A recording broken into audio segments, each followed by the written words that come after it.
Right now on Tech Radio, we say hi to Apple's new MacBook Neo. Hi, I'm Artemis. I am a computer-generated AI voice, and you're listening to Tech Radio. Every week online, we bring you the latest in tech from Ireland and across the world. This is episode 1106. This week, all about Apple's new devices, SpaceX's new mission to the markets, and data centers are shaping elections in the USA. Plus, we'll be talking drugs. About time. The medicinal variety with Declan Watters, founder of medisnap. From techcentral.ie, this is Tech Radio with Dusty Rhodes and Niall Kitson. I'm Dusty. Joining me as always, our editor-in-chief, Niall Kitson. Niall, are we too long in the tooth to get excited with Apple stuff now? Did I miss anything last week? Have I missed anything in the last week in general? After waking up, you're actually the editor, and Apple have had an entire week of releases. Well, I mean, the world is on fire, so, you know. Wow, yeah, exactly. It's been a busy news week. I suppose Apple picked the wrong week to launch their new gear, didn't they? But anyways. Picked the wrong week to stop sniffing glue. Stop. Anyway, listen, they have gone through a whole load of new announcements this week. We have a new MacBook Air, the iPad Air, the new processors and stuff like that, new iPhone, which we talk about in just a second. But for you and I, really, the headliner is the new MacBook Neo. Where does this sit in their line? Strange announcement from Apple. No video, no in-person presentation. There was a midweek demonstration for select journalists in the US. Nothing over here.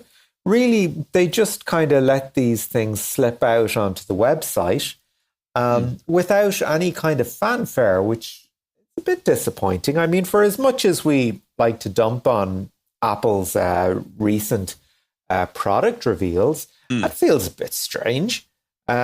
Especially given that Samsung Unpacked was just last week. You'd expect them to go toe-to-toe. So for me, this announcement was basically split into two kinds of product. I mean, not, two products, because, we've got new MacBook, we've got a new iPhone, we've got a new product MacBook lines. Air, new iPad Air, a new MacBook Pro. Like we've got a pretty substantial refresh in terms of product, but the Neo is kind of the headline grabber, as you alluded to there. And this is Apple's. It's kind of, you remember the iPhone 5C, and this was Apple's attempt to tone down the quality of the product while making it cheaper and easier for people to get into that Apple ecosystem.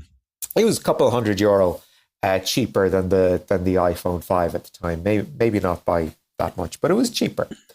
And it actually ended up being quite popular to the point where when it came time to discontinue it, people were actually like, hey, hang on, I quite like this. I mean, granted, it's plastic. But I mean, we still like having an iPhone. Let's just keep that. So this is kind of Apple's attempt to take those lessons, but have a look at, okay, who are we competing against? And it's not kind of mid-range laptops. They're looking at kind of the Chromebook and the success of that. But this is kind of Chromebook plus one, because you can get a Chromebook for what, €350? I know, but what do you mean the success of the Chromebook? I mean, do you think Chromebooks have been a success? I mean, they were out years ago, and I remember them being wildly popular and stuff like that. But now I don't see anybody using them. I see them on sale all the time, and I see the price, and it's a good price, but I don't see anybody actually using them. Oh, great for education. No, I mean, they definitely have an audience. I mean, if they didn't, they'd be long gone, especially in this economy. Well, that's true, yeah. I mean, you remember the netbooks and how quickly they came and went. And for a while it was like, oh gosh, you've got to have a netbook. And they just got crowded out by tablets. The Chromebook has held its own. And this is Apple going into that space, but Apple doing it at a very Apple price point. I mean, this is still the cheapest MacBook you're going to get, but it's still €700. Right. Okay. So still twice the price almost of a Chromebook. Yeah. Now, I mean, you do get some, I guess, computer for your money. I mean, it does have the same. Sorry, I like the way you say that. You still get some computer for your money. Because I was looking at the specs, all right, and they look great. Okay, I think the big thing is that the body is the same as the MacBook Air, or practically the same as the MacBook Air. So it looks and feels and weighs exactly like a MacBook Air, but everything else has been dumbed down. So the keyboard is not as good. The keyboard is not backlit. It only comes with 256 gigs of memory. Crucially, it's only got 8 gigs of RAM. All right, which is absolutely not enough. The screen is not as good quality as the MacBook Air. The webcam, same. The processor is an A18 Pro, which is what they put into an iPhone 16. It's only a 6-core processor. So between 8 gigs of RAM and a 6-core processor, this thing it's gonna run like a tortoise. Okay, so they are looking at very basic applications then, which again speaks to that sort of Chromebook placing. I mean, for me, what kind of stuck out, and when I saw this, I was like, okay, this is never going to be for power users. This is just to get people in the door. The colors. I mean, they're talking up, our colors are blush, indigo, silver, and something called fresh new citrus. Yeah. Right, when I saw fresh new citrus, I'm like, okay, this is, it's not that it's unserious, but I mean, this is something for the kids. It's something for the Zoomers to latch on to. It just washes over me. I don't really particularly care much about the colors, so whatever. The other, you can upgrade the machine slightly for an extra £100. You will get Touch ID, but you will also get 512 gigs of storage, which kind of makes it it puts it into the reasonable category. I find it still interesting. Now, maybe it's not a touch screen. No, that's what I'm saying. Still no touch screen. No, still no touchscreen. They haven't announced that. We were thinking they might. For me, I find there's two things. I've got a really positive attitude on this, and I've got a really negative attitude on this. All right. On the negative side, the MacBook Air for me was always, this is the cheap end of the market. This is the kind of underpowered machine, but it's light and all that kind of stuff, right? So in my head, to take the MacBook Air, which was already in my head a Chromebook-like computer, all right, and to dumb it down even further, just makes this a forget it. All right. As you say, the most basic of basic computing, maybe it's good for that. All right. But if you want to do anything, like, I don't know, maybe I'm sure it's fine for watching videos, typing documents, surfing the web, but you wouldn't want to have too many tabs open on your browser. That's the way I'd look at it. On the positive side of things, though, it is bringing Mac laptops into that kind of €700 range, which is a lot more affordable for a lot more people. So, the investors will be very happy with that. Yeah, and I think this product will do pretty well. Now, the fun thing for me, fun inverted commas, where will this sit in the product line? I mean, are we seeing a whole of life approach to getting people into Macs? I mean, it does remind me at the moment. Okay, you've got the 5C in the iPhones. It also reminds me slightly of the. Do you remember the thing they released that was just called MacBook? Not particularly, but go on. It was a couple of years ago. I know, but they've been calling it MacBook for so long that it just gets lost. But it wasn't. In that, it was slightly better than that year's MacBook Air, but not better than anything else. And it had only one port. It only had one USB-C port. That was it. All right. Okay. And what happened was that the Air got more and more popular and more capable. And it didn't have, it had a better keyboard to the point where just the MacBook ended up being this kind of nowhere device. Yeah. So I kind of wonder, is this something that is being priced in such a way that maybe it's going to end up in that MacBook kind of landfill? Maybe not. Maybe it'll take off with people. I think it'll do quite well. Listen, here's another thing. When you compare it to other Apple products, because they announced the latest iPad Air. Okay. Yeah. iPad Air has got a better processor. It's got the new M4 in it, and it's got more RAM they've added in. The iPad Air, though, starts at $879 for a 13-inch. Wow. So you compare the iPad Air with the MacBook Neo, and the MacBook Neo is almost 200 quid cheaper. Now, I suppose you have different use cases and stuff like that, because the Air is just, it's a single surface and it's touchscreen and stuff like that. You probably have a different use case for it. But for the Neo to come in under the price of a MacBook, under the price of an iPad Air, I think is, I think it's going to be good. The iPad Air starts at $879, though. Exactly. That's what I'm saying. And so the MacBook Neo is cheaper. It starts at $699. Oh, yeah. Okay. Speaking my language. We'll see how it pans out. Anyway, listen, let's not just concentrate on the MacBook Neo. Let's have a look at the iPhone 17e. So they had the 16e last year. This year now we've got the A19 processor has gone into it. It's still 6.1 screen, 256 gigs of memory, which is a bump up from the last year. Wireless charging is now MagSafe, which kind of confused me a little bit at first. But the difference between wireless charging and MagSafe is that they've added magnets. So now you can attach your iPhone to a charger, or you can attach things using magnets to your phone. Yippity doo dah. Yeah. 15-watt charging, still really slow. But the price, $729. Yeah, I suppose. Well, I think for $729, you're probably going to get. You see, I think you're going to get a regular S24 or an S26 for $729. I'm going to look that up, right, just to see. Well, I mean, again, they're going with the sort of, we'll give you colors and hope you don't notice that the build quality maybe isn't as good. I think it's all right. I mean, it's a little smaller than the 17 itself. It's kind of hard to talk about, really. I mean, we would have expected, given that it's kind of at that price point, there to be not a lot of advancement on the 17. And true to form, I mean, it's put them side by side, and there's not a lot between them.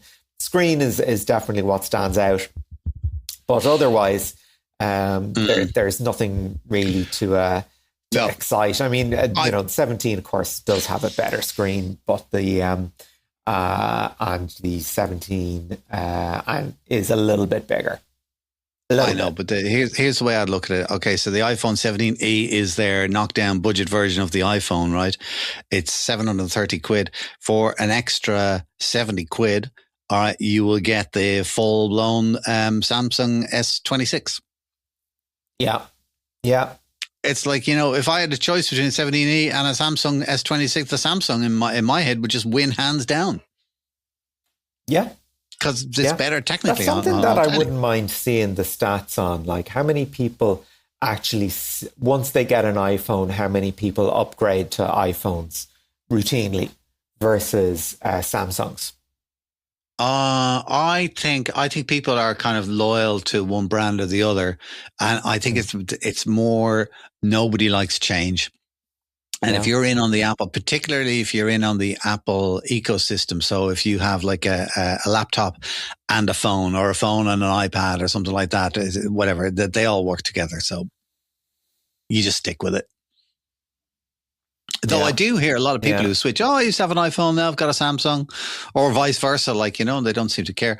What else did they announce? They announced, now we've been talking about the MacBook Neo. They actually announced a new MacBook Air as well. Yeah. And again, we're seeing the M5 chip. Now, I mean, I just want to raise a general point, and this is something that Billy McInnes wrote about a couple of weeks ago on Tech Central, and he was talking about the price of PCs in general.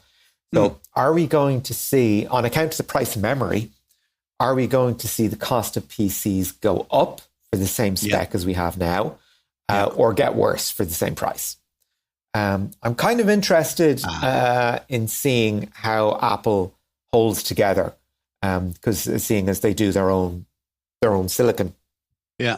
So it's the price of RAM really is going to dictate the price of PCs in the next while, especially as AI just seems to be eating it up. I don't think we're necessarily saying. I think this is the year where last year nobody cared. This year everybody's going, this is a problem. But I don't think we're really necessarily seeing the price increases. I think next year is when we're definitely going to see the price increases. I think, kind of this year, I've seen it with the Samsung launch and I've seen it with the iPhone launch, where it's kind of like, the price didn't go up because of the RAM, or they've increased the amount of RAM in it. I think if you're going to upgrade a phone, this is the year to do it. Yeah. Because Apple, or a computer. Yeah. Apple's RAM upgrades are ridiculously expensive. Yeah. Ridiculously overpriced. Yeah. Sure, we know that. It's a joke. Anyways, the Air's got the new M5 chip. Other than that, really not too much. The iPad Air was announced. That's got a new, they've upgraded to the M4. They've put more RAM into it, yada, yada, yada. Finally, I think interesting with Apple is they've released the M5 Pro chip and the M5 Max chip.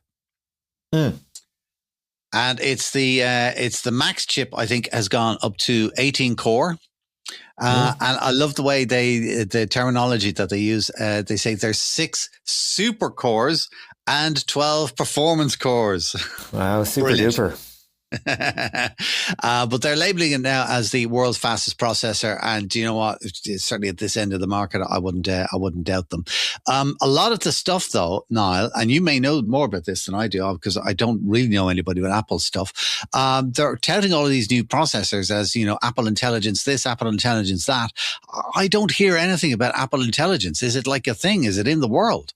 I hear them still talking about it, and they kind of go, "Well, Apple Intelligence will actually be Google Gemini." Well, I mean, it's still a thing in the States. I mean, there was problems over privacy in the EU, which is what was holding it back. But also, they have changed partners.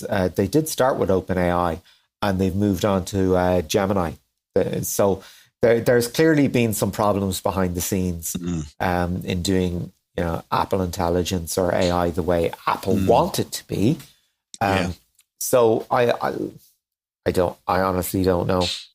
I just think it's weird. Like, I mean, we're 2-3 years into AI and chatbots and all that kind of stuff now, and Apple have been talking about it, and they keep bumping up the tech specs on their machines, but just there doesn't seem to be any sign of any actual intelligence.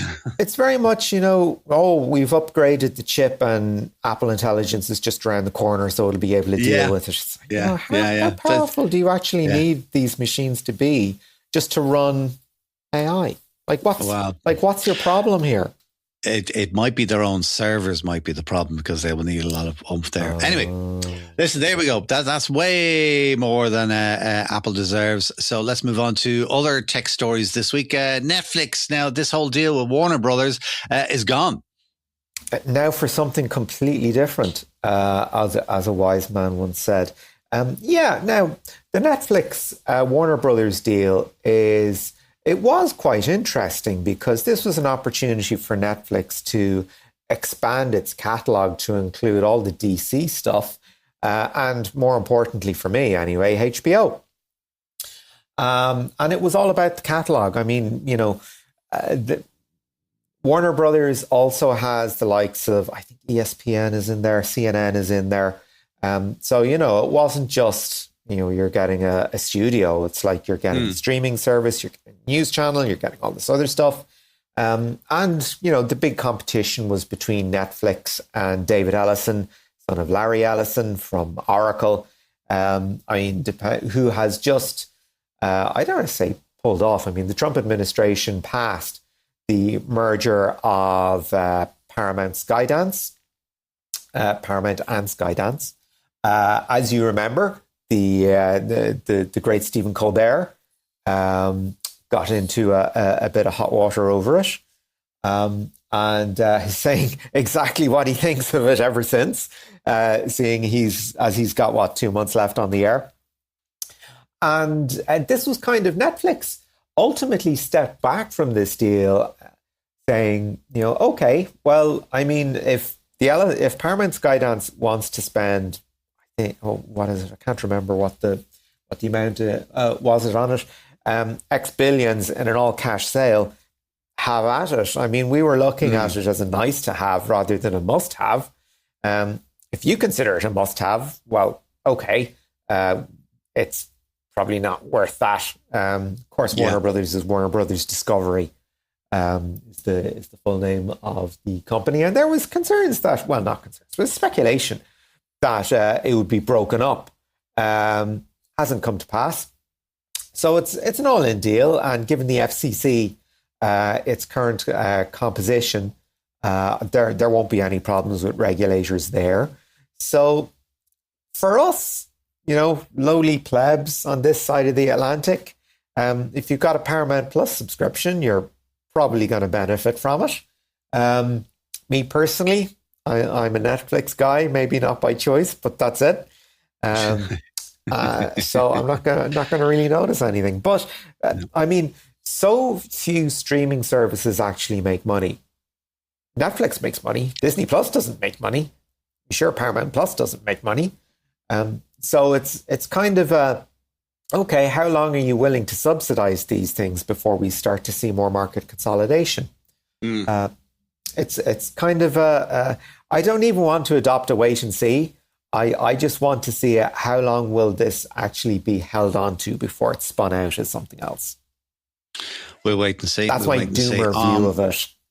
There you go, Grant. Now, listen, Mr. Spaceman, bring us up to date with all things not on the planet. First story, and just a quick mention, is SpaceX are kind of looking at going public, and they're valuing the company at $1.75 trillion. Is it really? We'll wait and see. But you've been looking at the lunar space race, and you say that it's officially on. There's all kinds of things happening in the US Senate. Tell me about it. This is it. This is the US Senate. So this is something that has to be passed in the Senate and the House and signed into law by President Trump. So what's happening is the Senate is putting together a bill that is basically going to give kind of a blank check to NASA to go and sort of put together not even like a lunar mission, but, a lunar plan, what they're calling. It doesn't specifically mention what they were looking to call, what NASA is looking to call the Lunar Gateway.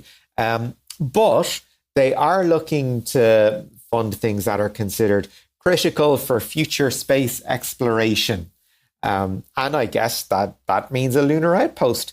So we've got a 60-day countdown on this. Apparently, this is how long Congress is devoting to it. It looks like it's going to pass. Now, I mean, I honestly don't. I kind of believe it when I see it, but then again, Trump did deliver Space Force, whatever that happens to be. What do you? I mean, I put this in because you're the space guy. So, how enthusiastic are you about this? Well, listen, the minute you kind of space and plans for space, I'm like, yay! And then you went, and it's going through legislation in the Senate, and I went, oh, for God's sake. Unless it's in the air, it's not happening. Exactly. Do you know what I mean? So, yeah, we could be waiting. But I think that the whole idea of a lunar outpost is actually kind of quite exciting.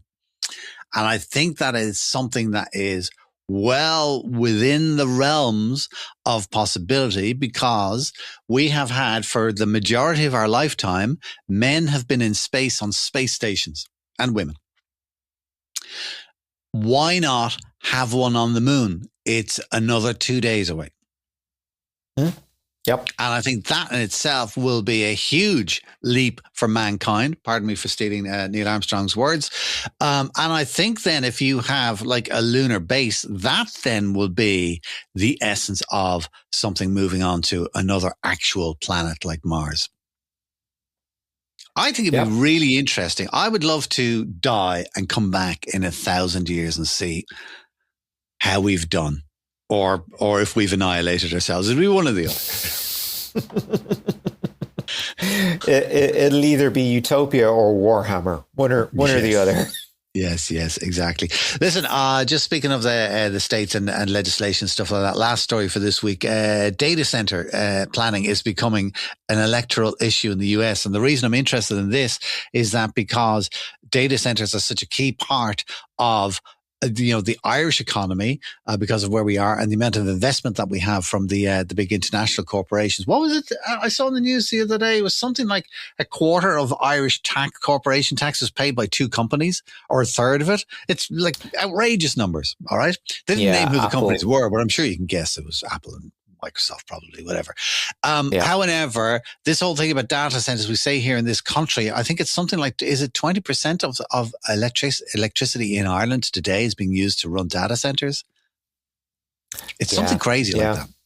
So it could be an election issue whenever the election rolls around. And here we're seeing it play out in the States at the moment where it is becoming an electoral issue. Tell me about it. Yeah, well, it's Democratic, it's primary season. In the States, as you know, they have the midterm elections coming in November. So both political parties are finalizing their candidates, which is what a primary is. What my position is on US politics. This cycle, the Democrats have been focused on affordability issues because that's what tripped them up on the last one. And as it happens, because the Trump administration is doing all sorts except looking at affordability, big AI and money coming from the American Israel Political Action Committee, also known as AIPAC, have come under scrutiny. And candidates that are accepting money from either or both are having a tough time at the moment. Now, this is not to say that everyone accepting money from big AI is getting kicked out and they're not going to make it. They're not going to make it to the general elections. But what has been very interesting is a race in North Carolina between 2 women, and I will mispronounce both their names, Valerie Fauci and Nida Alam, right? Okay. And Valerie Fauci has accepted money from the AI lobby in the past. Nida Alam has not. Nor has she received any AIPAC money, but that's not as relevant to our story as we have it right now. And it's not so much a matter of, who ended up winning.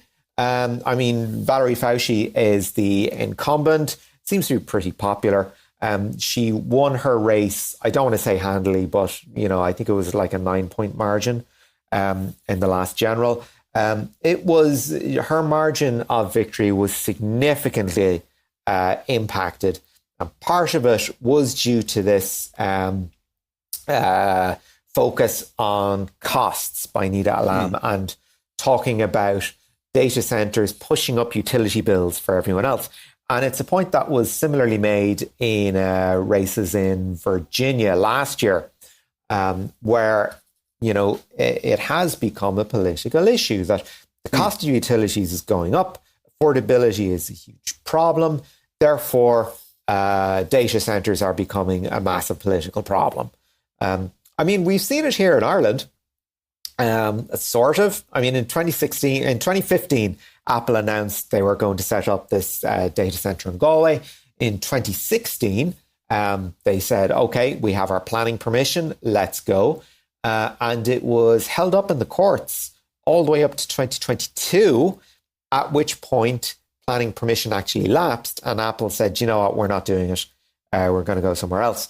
And I think this is the kind of what's going to happen across the US, because there is an awful lot of kind of ill will being fostered around the States about data centers, because in the same way that our national grid isn't set up for the vast amounts of energy they consume, in the States, a lot of the infrastructure is, I don't want to say worse, but it's not in as good condition as over here.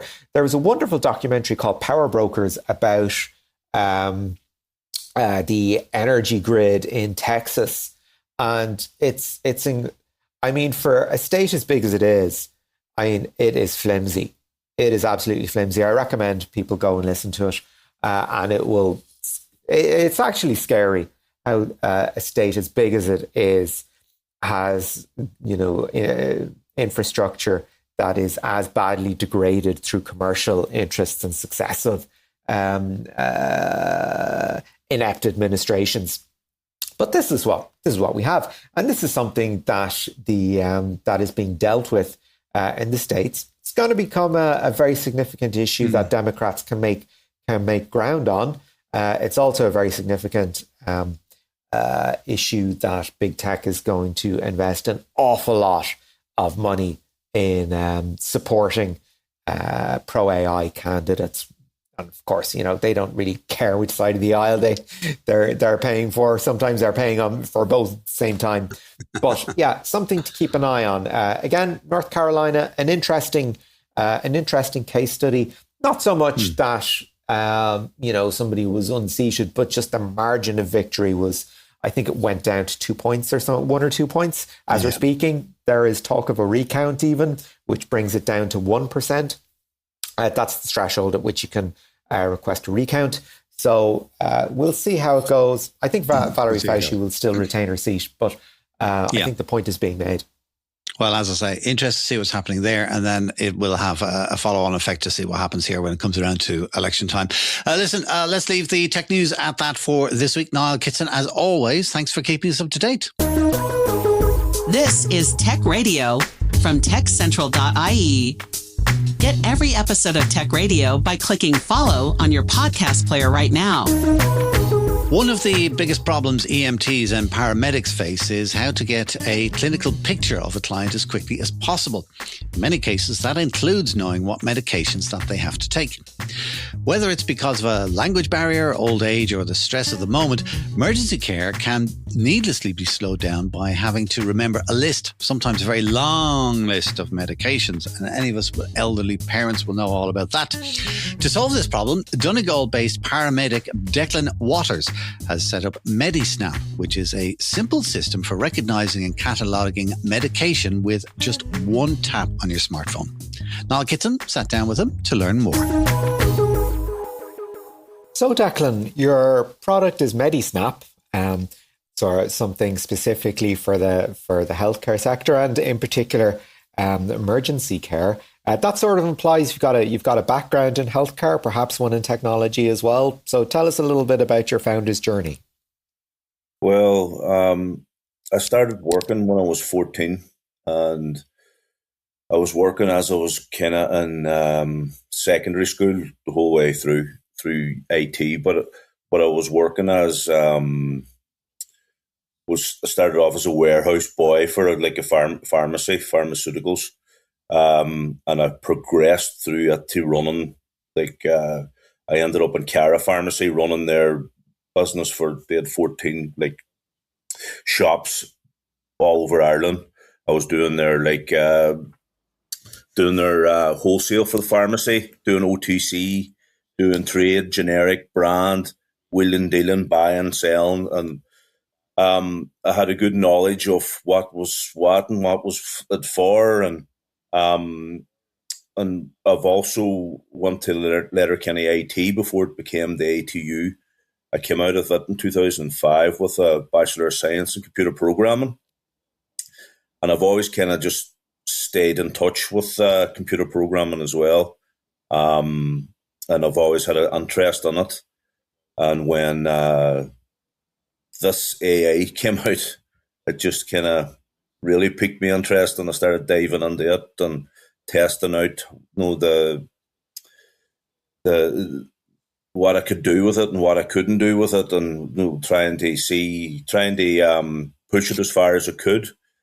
In the meantime, as well, I've also went on and I did an EMT course, which progressed into me being a paramedic, doing a 3-year degree in Cork. So I'm currently working frontline paramedic at the minute. And just with the whole background with the medications and be having an interest in them anyway, the AI and having the computer, and then being out in the front line and dealing with people with like polypharmacy, and sometimes having to Google what certain medications were, because there might be some strange ones that we never seen before. It just came to me, and I made like a basic thing for myself that I was using. I wasn't meant to make a business out of it, or make a a go of it. It was just something I did for myself, and probably the best ideas are something that you just do for yourself, not thinking that it's going to be anything. But I got chatting to a fella that I'm best friends with from like years and years, and he's a senior Unix engineer. And I showed him what I had, because my colleagues were seeing what I had, and they were just telling me that this is amazing, this is brilliant, what can we do here? So when I got talking to him, it kind of just took a life of its own. Then me and him sat down, and we just bashed this out over 8-9 months. And it went live on a website on the 20th of October 2025. And from that to now, it's been crazy. It's been mental. And it's all by word of mouth. Like we haven't advertised anything, and it's all just colleagues sharing with colleagues, and then it ends up in colleges and ends up in students, student nurses, student paramedics, EMTs, home help is using it, pharmacists is using it.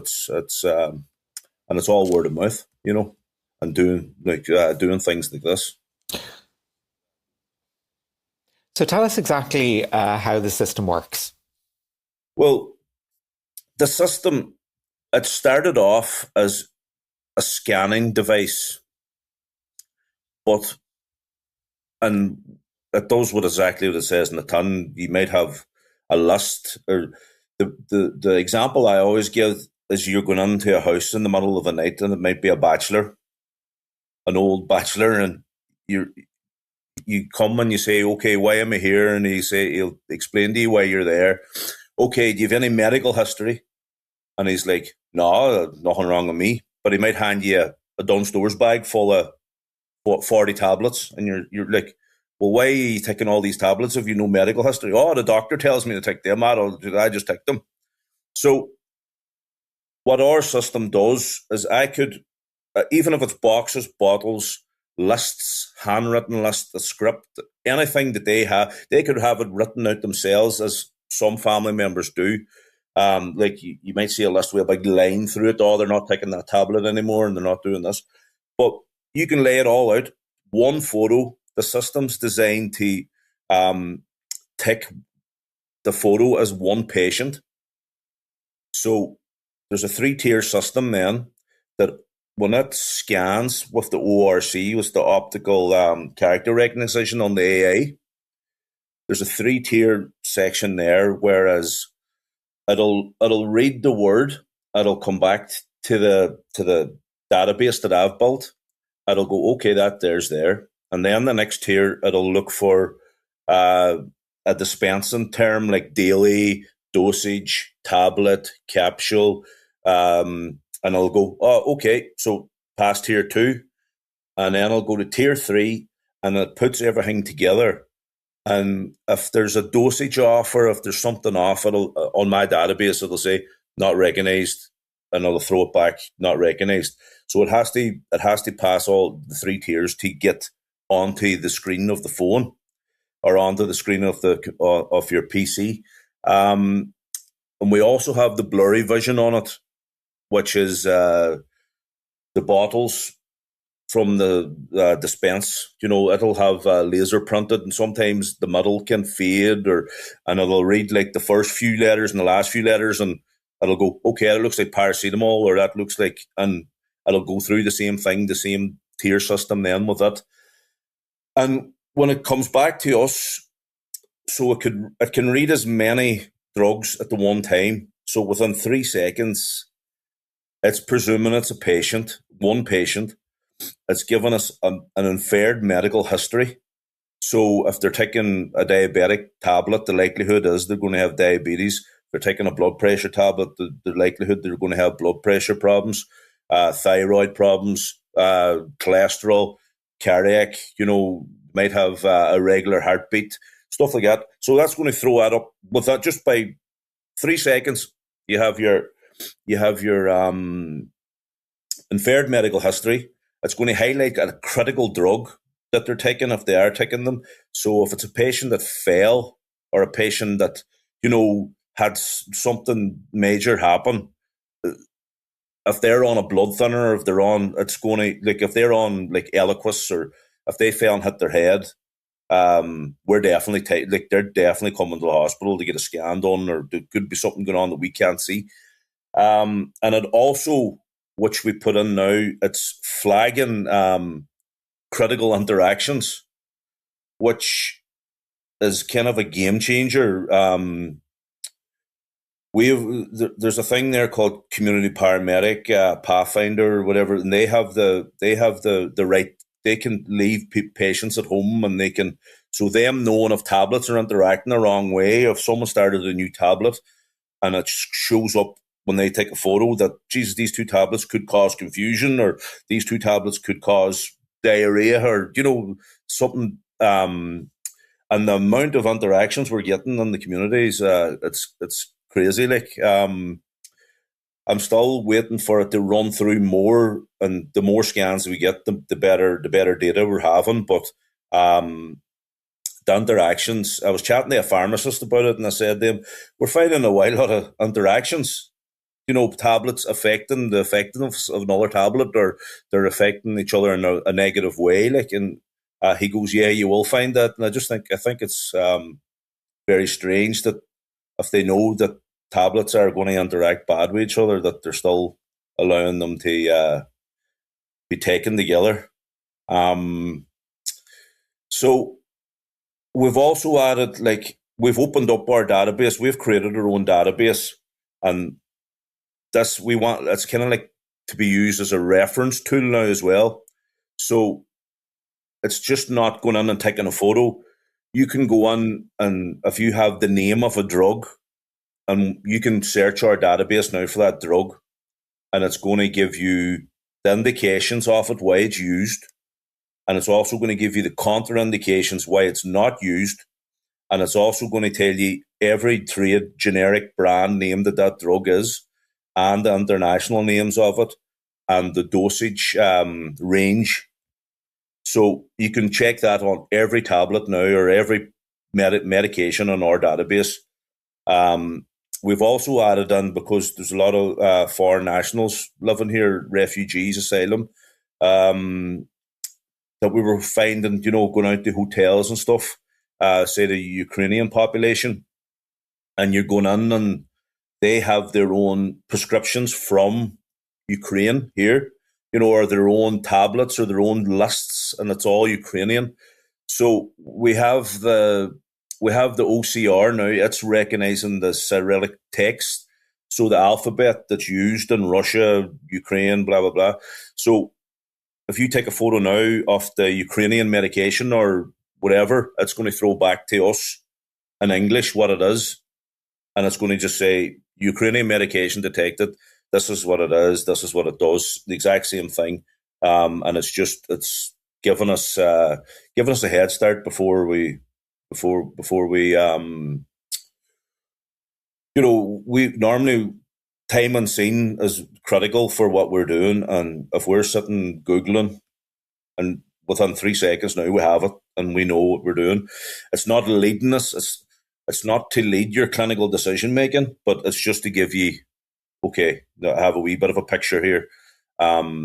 You still have to follow your SOPs or your protocols and your CPGs for whatever body that you're working for, and whatever body that your medical license is controlled under. But it's given us a wee heads up and a wee starter now at the minute, and I'm getting great feedback on it.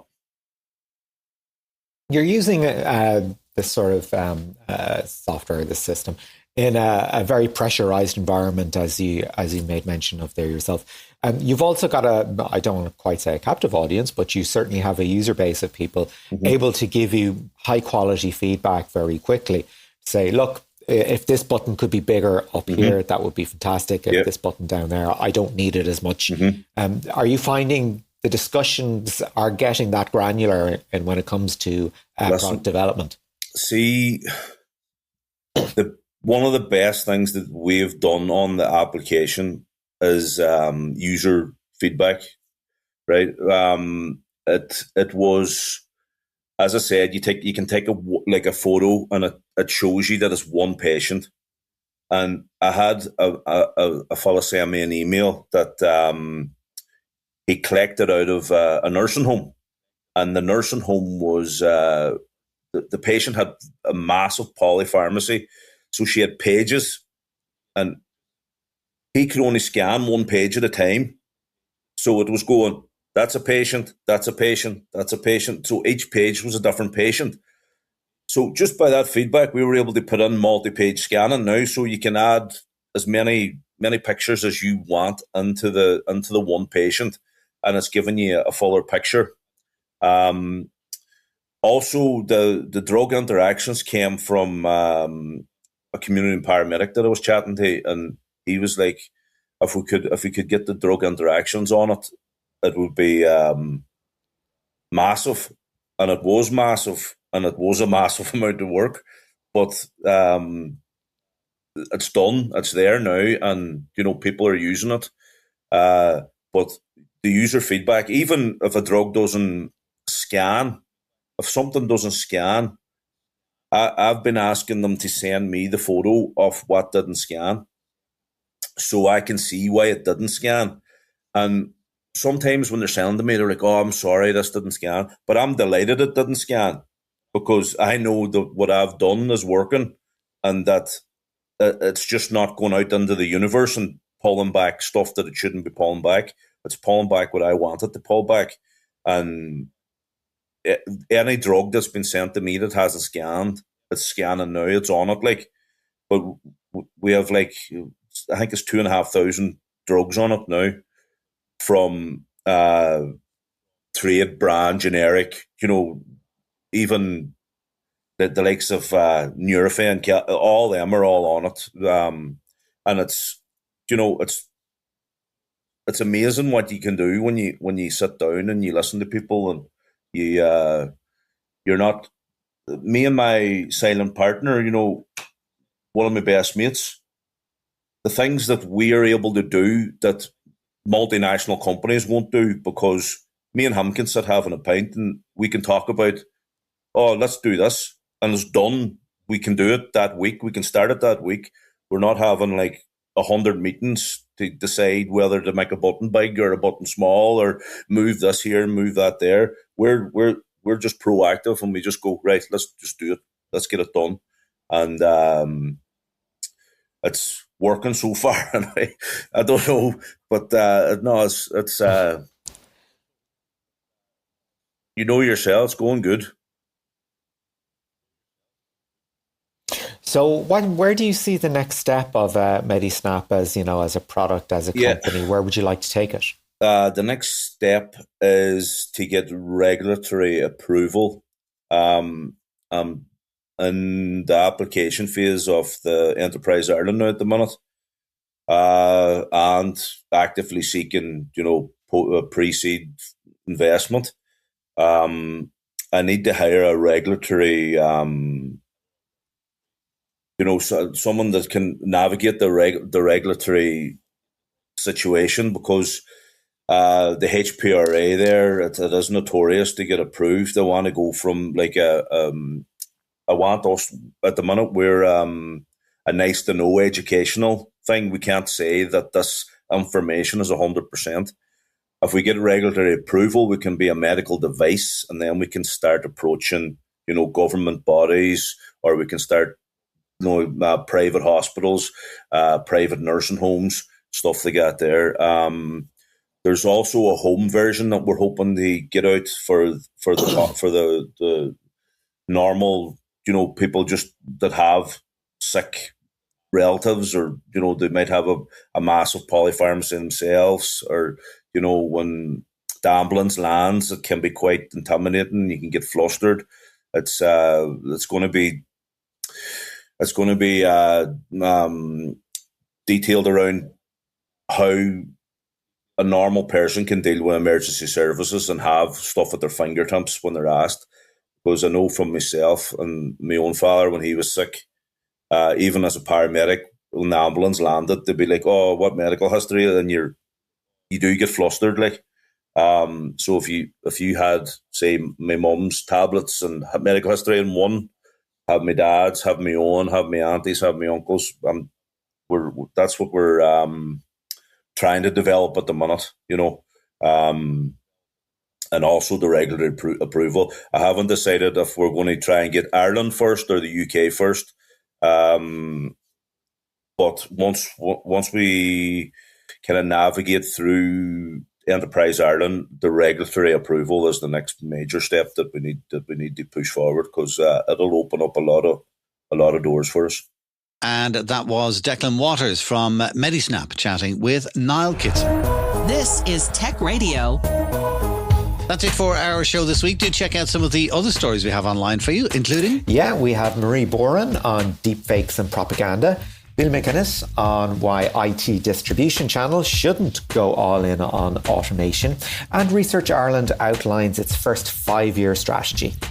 Excellent. You'll find those stories and more online at techcentral.ie.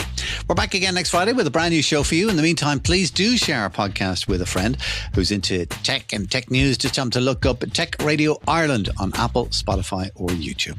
Until next week, from myself, Dusty Rhodes, and from Niall Kitson, take care. Tech Radio is produced by dustpod.io. From me, Artemis, goodbye.